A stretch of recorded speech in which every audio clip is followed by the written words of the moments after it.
Magandang gabi sa ating lahat. So gusto ko lang ibahagi ano ba yung blockchain naalala ko kasi bago ako pumunta. Nasa Singapore ako ngayon. Medyo galing sa mga tech convention at maraming mga meetings. It so happen na 2 araw rin na hindi ako maka-online maigi dahil nasira yung laptop ko. Hindi siya nag-boot. So at least na bigyan ko ng pagkakataong mapaayos siya kanina. Kaya ayun, so hopefully makapagbahagi ako sa ating lahat. Last Sunday, naalala ko parang may gathering kami, may dinner kami ng mga kaibigan kong Rotarian. So tinanong nila ako, ano ba yung blockchain? So gandang tingnan na parang Rotarian yung nagtanong, ano daw yung blockchain. So syempre ang nature niyan ay more on sa service, hindi naman yan talaga mga technical na tao, at least yung mga kasama ko sa table na nagdi-dinner kami. So sinabi ko na lang na siguro para mas madaling maunawaan ang blockchain, pwede natin itong pag-usapan na instead na digital currency o digital ledger, pwede natin itong pag-usapan na digital chronicle. So imagine mo may chronicle ako, parang listahan ito ng ating gustong maging kasaysayan. So ganun ko siya nakikita, parang dito mo itinatala yung mga transactions, series ng events, pwedeng tawaging records or kung ano man So medyo marami yan. Pwedeng tinatawag na financial transaction, pwedeng mga government transaction, di ba? Yung mga administrative aspect, pwedeng identity, pwedeng certification, pwedeng pag-usapan dyan yung properties or ownership. Marami pa, nandiyan din supply chain. Imagine mo, anything under the sun, whether sa context ng health, ng education, whether legal yan, or mga community, parang yung mga ginagawa mismo namin sa Rotary, itong community and environment transaction, or kung ano man, na mga series of events. So, ganun din sa technology. Pwedeng ito itawaging mga IT system transactions. Pwedeng nandiyan yung ibang magagandang sample, yung access control, yung audit logs, at marami pang iba.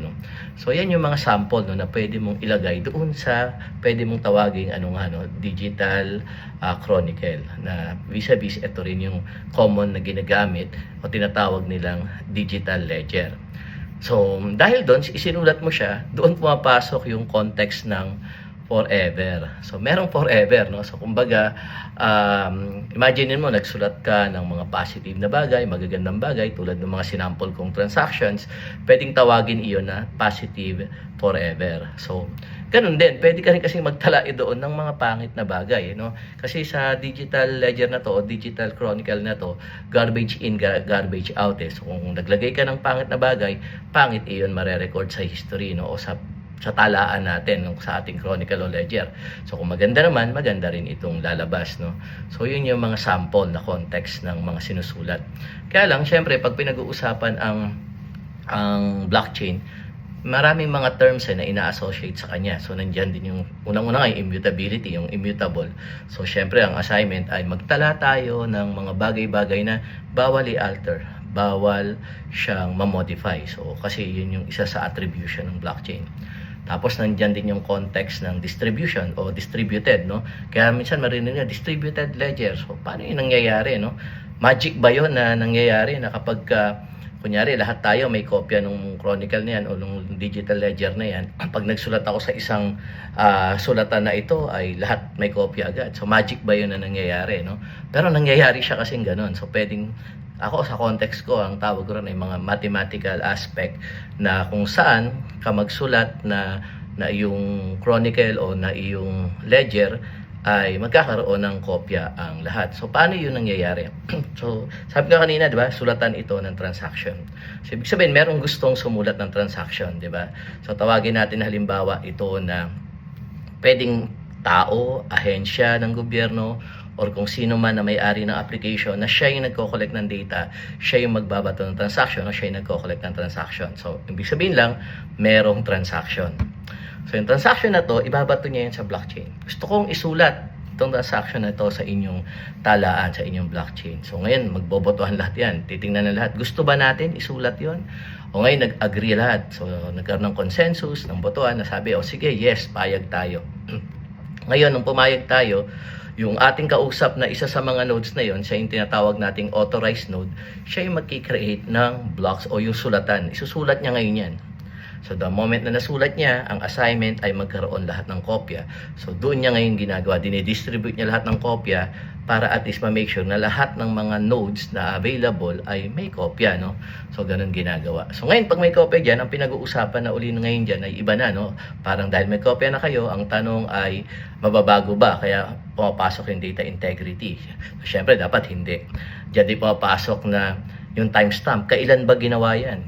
Kaya sino ba ang nagsulat niyan? So, makikita agad yun. Ano? Kumbaga dapat yun yung mga mahalagang attribution. Ano? More than sa, halimbawa, sumulat ka lang, halimbawa, ng isang kwento. Maganda kung medyo malinamnam yung laman ng kwento mo. No?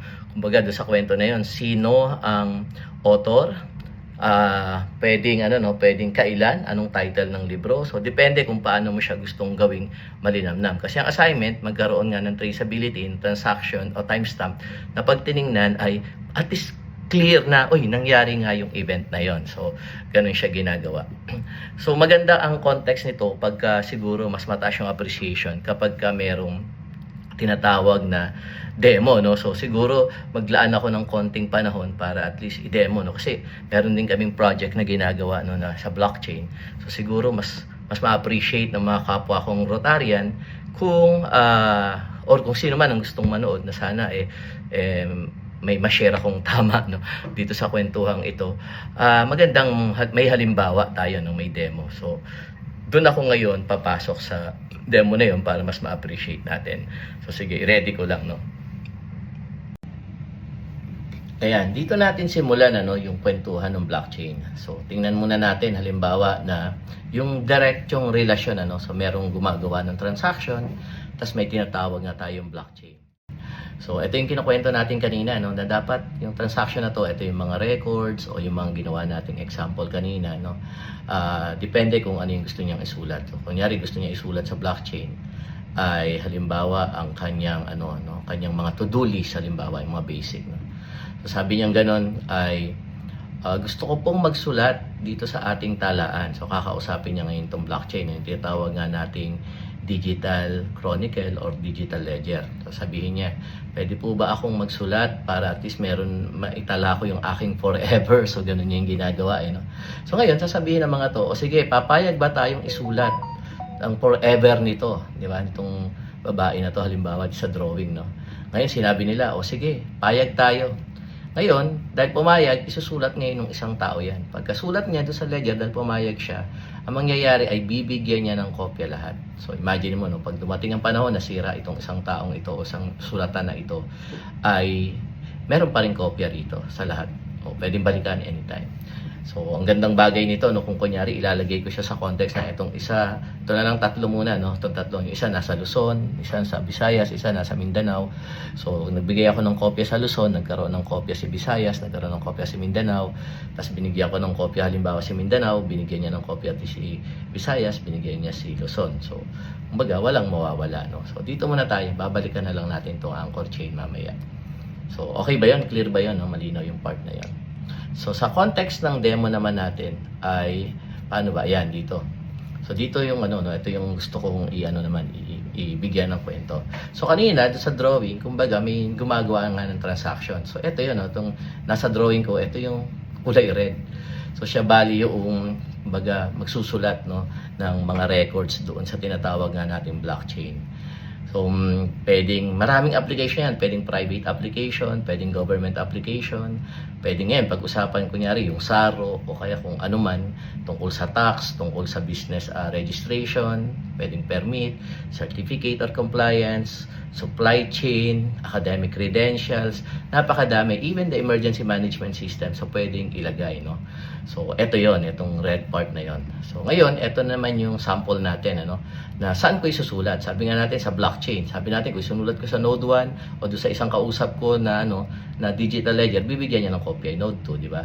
So ngayon pag binigay niya, so ang tawag diyan yung yung blocks na yon, doon sinusulat yung record, and then sila na rin yung nagba-validate. Kumbaga, ina-assign natin sino sa inyo ang mga valid, no, na nodes na pwede mag-validate, na pagka nagbotohan kayo at majority or lahat ay bumoto, therefore isusulat nyo ngayon yung transaction. So dito nangyayari lahat sa blockchain yon. So kung titingnan natin, dalawa yung aspect. May tinatawag na dito yung sumusunod ng transaction, tatawagin natin siyang off-chain. Ibig sabihin, lahat ng records pwede, no?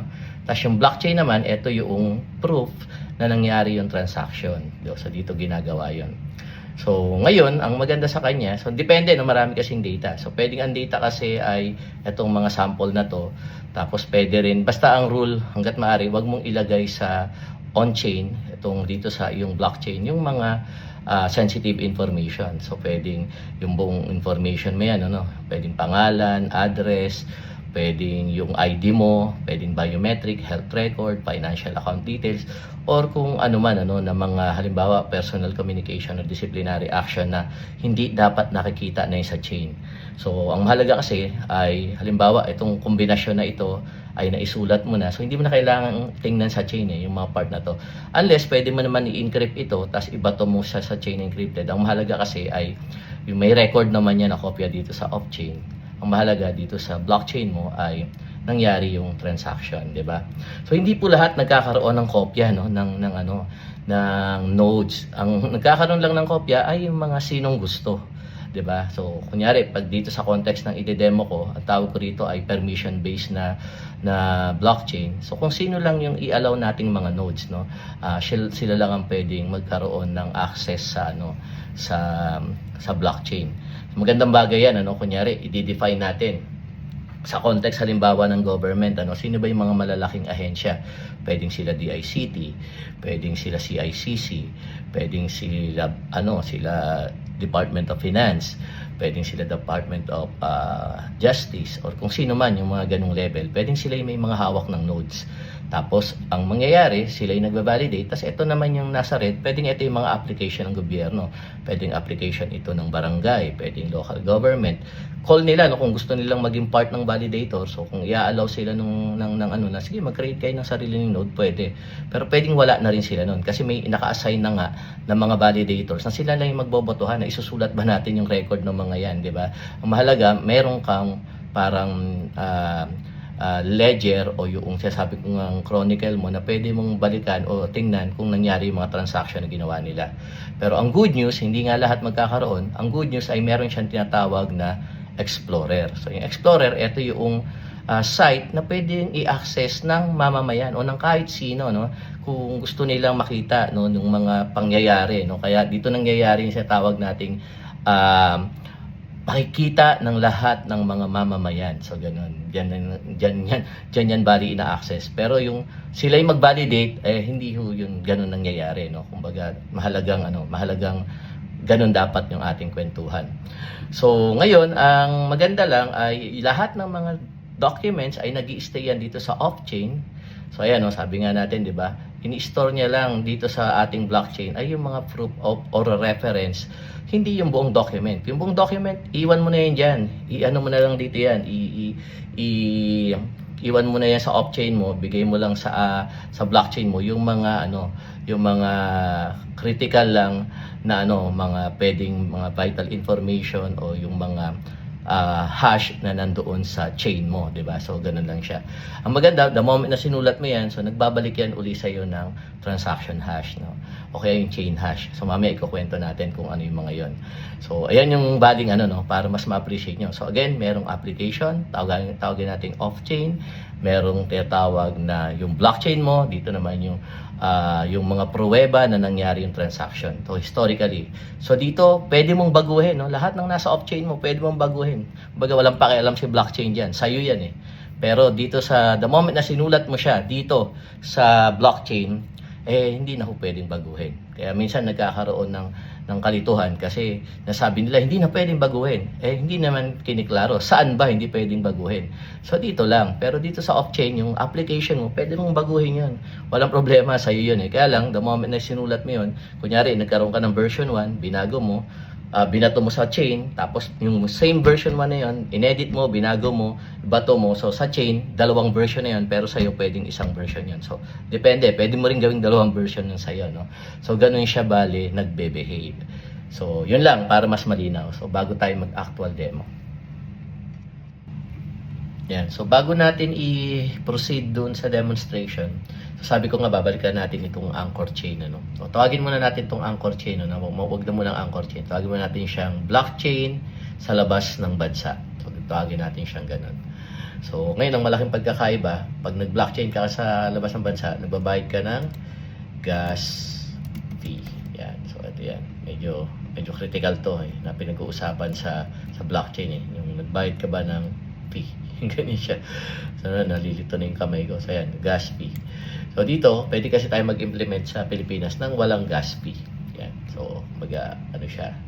No gas fee. Yan. So, pwedeng ganun. So, kanina, sasabi natin yung transaction. Parang transaction, sinulat natin dito. So, walang gas fee. So, pwede rin naman magsulat tayo ng transaction sa labas. May gas fee. So, walang problema. Mayaman naman tayo. So, okay lang yan.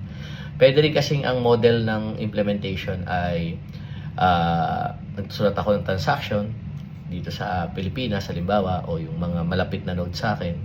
Tapos, yung mga transaction na yon ay pwedeng bigyan ng kopya nung labas ng bansa. Para at least yung mga gustong mag-browse doon sa ibang bansa, pwede nila makita yung record, pwede naman, walang problema, no? O kumbaga, nagbabawas lang siguro ako ng kayamanan ko, kaya ako nagbabayad ng gas fee. So, ang tawag sa ganun, yung pag naglagay ako ng kopya rito, tapos yung kopya nito ay binigyan niya yung kopya doon sa labas, ang tawag doon sa labas na yun ay anchor chain. So, parang ganun lang siya. Wala namang magic, no? Simple lang. Ang maganda kasi sa blockchain ay hindi naman rocket science, So, sobrang, nakaka-inlove lang siya na technology dahil doon sa context nga ng naging successful siya doon sa digital currency before, at ngayon ini-evolve siya into smart contract, at katulad rin itong mga kinukwento natin ay yung mga immutable na mga transactions. So ganun siya. Siguro para mas mataas yung appreciation ay i-proceed natin yung actual demonstration para at least mas maganda. So doon tayo ngayon tutungo. Yan. Para sa mas ma-appreciate natin, yung kinukwento natin, lagyan natin ng actual demo. Halimbawa, ito yung kinukwento kanina, yung red, ito yung gumagawa nga ng transaction, kung saan yung data ay naiiwan doon sa off-chain na tinatawag, and then ito yung ating blockchain. So, ginawan ko na ng kulay para mabilis itong red and blue. So, ganun lang natin tingnan. So, dito lahat ng nangyayaring pruweba na nangyari yung forever. So, dito yung ginagawa. So, in the real context, lagyan natin siya ng application. So, ganito ko siya tinitingnan. So, ito yung ating kulay blue. Halimbawa, so meron tayong blockchain. So, dito, ang tawag namin sa aming blockchain ay action chain. Ano lang to, para sa context ng demonstration, mas mataas yung appreciation natin. And then, meron akong dalawang application, itong To-Do at saka itong Saro. Parang sampulan lang natin para mas maintindihan ng mga kapwa ko Rotarian paano ba nangyayari yun, So, yan. So, login lang ako, Dito muna tayo sa to-do list. So, meron akong parang sample application. Siguro, depende kung paano nyo dinesign, So, sa akin, naglalagin lang kami sa MetaMask namin para at least talagang Web3 yung dating. So, nandito yung mga sample ng aming to-do. So, yung isang application natin ay itong Saro naman. So, ganun din, same. Laging ka using yung MetaMask. Ito yung mga sample ng Saro, para lang doon sa parang better appreciation lang. So, yan. So, to-do list, Saro. So, pag binalikan natin yung drawing natin kanina. So, ito, kahit anong application, ang sample natin ay to-do at Saro. Tapos, isusulat natin sa blockchain. Kumbaga, diretso, Wala nang maraming layers. Diretso lang. Meron akong application, meron akong blockchain. So, diretso lang siya. Kumbaga, para mas simple. Ang assignment natin, dito muna tayo sa to-do, ay mag-create ng halimbawang sample, na record. So, pag tingnan natin yung blockchain natin, itong to-do list ko, meron na akong 21 items. Yan, so, kumbaga, yung last na item ko, ang nakalagay ay test XXX. So, yan mo na siya. Hindi ako gumawa niyan. Parang tingnan lang natin yung last record, Ito siya, yan, yung last na entry. So, mag-create tayo ng bago, Create tayo ng bago. So sabi natin, gawa tayo ng to-do. Meron akong hiniredy rito na sample ng to-do ito. Gusto ko nyari, no, dahil usapang rotary ito, gagawa tayo ng aklatang bayan. Sabi natin sa to-do list natin. Yan. So, yan. So, nagsulat na ako ngayon ng aklatang bayan. Yan. So, ito yung entry niya ngayon sa blockchain. Ito yung transaction niya. Ito yung transaction chain. Kumbaga, ito yung nagsasabing ng uniqueness, no, nung record. Ito na yung chain, ano, kasi pag may binago ka, halimbawa dito sa entry na to, di ba sabi natin kaya na pwedeng baguhin. So dito may kita mo yung historical aspect, no, ng pagbabago nun. So dito sa chain hash. So mamaya sasample na natin. So mag-create pa tayo ng iba pa. Ay, yung kanina, tingnan mo. O ito na yung entry sa blockchain natin, no. So ayan, so sinabi natin may aklatang bayan tayo. So match, ibig sabihin pumasok siya sa ating blockchain, di ba? So next ay create pa tayo halimbawa ng cyber teach for cyber security. Yan, lalagay natin sa to-do natin. Pwede na siguro to, dalawa lang muna para mas mabilis yung appreciation. So again, yan, no. So ito yung ating cyber teach for cyber security. So again, may transaction hash siya, meron siyang chain hash. So yan, value yun. So sample na natin, i-modify natin dito, no, sa application halimbawa, no, yung entry. So kumbaga, ito, tingnan muna natin, ano, itong cyber security. Tingnan muna natin doon sa transaction hash. Yan, ito yung ating blockchain. Na nangyari ba siya? Yan. So sabi niya, ito siya. Ito yung ating ano, no, nasa block 253 na siya. Tapos ayan, ito yung ating data. Oops, ayan, no, cyber teach for security. So nandiyan lahat, no, yung mga vital na information tungkol doon sa inilagay natin sa chain. Yan. So subukan nating baguhin, ano. Kanina tingnan natin, di ba? Sabi natin kanina, ang ating to do ay meron siyang ilang entry kanina, 21. So dalawa yung dinagdag natin, so naging 23. Yan. So pag binalikan natin 23, ito siya yung last entry natin, cyber teach for cyber security. So sabi hindi naman na-record na yan, may forever na yan. So baguhin natin, sampulan natin ito, baguhin natin itong cyber teach for cyber security. Lagyan natin halimbawa siya ng 1, 2, 3. Yan, update. So in-update natin, nawala na yung original kasi inedit ko na, di ba? Kumbaga sinalbahi ko na yung record. Kumbaga na-alter ko na, di ba? Dito sa off-chain ko. Pero pag tingnan natin dito sa ating ito sabi ko kanina yung chain, makikita natin yung history, no, ng document na yan. So puntahan natin. Yan, so dalawa na yung record, no. So kanina yung unang record niya, wala pang 1, 2, 3 to. Yung pangalawang record niya ay ito, meron na siyang 1, 2, 3. Baga ito na yung forever, no, na historical aspect na hindi na pwedeng baguhin, di ba? So yun yung pagtingnan natin, ito yung chain niya. So again, itong dahil binago ko yung 1, 2, 3, pagtingnan ko yung transaction hash niya, so ito yung entry niya sa blockchain. At pagtingnan mo, ayun, meron siyang 1, 2, 3. Oh, bilis naman ito. So yan, yung 1, 2, 3. So ganun niya ginagawa, di ba? So kumbaga, isang application pa lang yan. Kumbaga si application to-do list pa lang yan. So ngayon, isa lang yung blockchain natin, pero meron pa akong isang sample application. Itong halimbawa yung nilagin natin kanina, no, si Saro Record ang tawag natin sa kanya. So i-create lang natin, ano, para sa ating mga kapwa-Rotarian, mas mabilis yung ma-identify. Halimbawa, gagawa ako ng Saro, ako yung isang ahensya na nakatalaga para sa pag-create ng Saro. So ganun siya. So may ginawa na ako dito sample, ito sample kunyari ito, Saro. Pagta natin to kunyari 111, yan. Si Saro 111. Yan. O tingnan muna natin, ano. Tapos DPWH, yan. So siya ngayon ang ating bida, no, na department. Tapos agency niya siguro yan, Bureau of Construction. Ngayon na lang to, hindi amount natin halimbawa to 120 million. Tapos kunyari ngayon natin siya ginawa dito, no, kumbaga yung entry. So ito na muna 11 na. So bago natin tingnan, balikan muna natin uli yung ating blockchain, ano, yung ating explorer. Saan na ba yun? Ito na lang, tingnan natin to, action chain natin. So sabi natin yung stream natin kanina, yung Saro, so may 7 na entry. Yan siya sa 7. Puntahan natin 7 na yan. Yan. So yung last entry ay ito, Saro 2025-005-1, di ba? So yun yung entry doon sa ating Saro. So ngayon magdadagdag tayo ng Saro 2025-01-1111. So lalagay natin.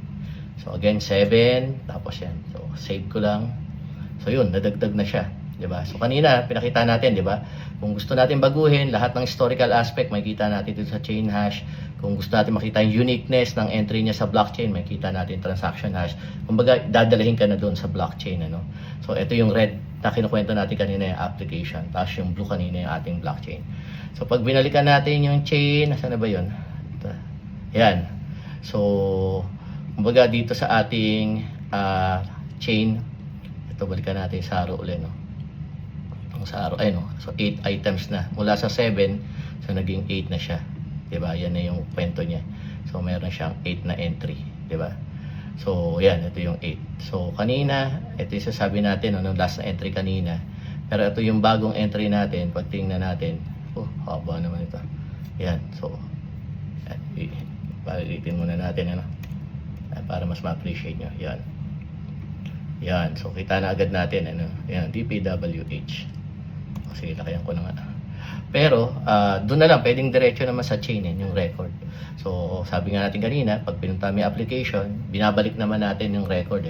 So ito yung transaction hash, ito yung record niya sa blockchain. So ito yung content niya, no, yung laman, kung ano yung sinut natin, no. Sa amin tawag namin ito payload. Kumbaga, anong payload nung binato natin. So yan siya. So yun, bali ganun siya nag-work, no. Ang mahalaga lang kasi ay meron ka, kasi hindi pa pala natin nabago to, so try natin baguhin, tingnan natin kung magkakaroon ng ano. Kunyari gawin natin 2, yan, update natin. So pag tingnan natin yung ano, yung hash chain na to, ayan, so babalikan natin, so dalawa na yung entry niya, so yung isang 2 at saka yung isang 1. Pero doon sa ating actual application, dahil inalter na natin, so nawala na yung 1, ano. So pwedeng ngayon, depende kung sino nagke-create ng application, pwede siyang gumawa ng original na kwento niya na hindi pwedeng baguhin. Pwede niya ring gawin katulad nitong demo ko, no, na ganyan. So I think that's it. So sana maraming natutunan ng ating mga kababayan, at least yung 101 ng blockchain. So ingat kayo lagi at maraming salamat. Sana may natutunan kayo. So ayan, uwing-uwi na ako. Gusto ko nang umuwi ng Manila, no? So kinuha ko lang yung pagkakataon dahil natuwa ako na ayos na uli yung laptop ko. At least yung mga tanong ng aking kapwa Rotarian nung huling Sabado, sana nasagot ko, no? Sagot kong maayos. At patuloy lang tayo na gagawa ng magagandang bagay para sa ating bansa. Maraming salamat at magandang gabi sa inyong lahat. Thank you.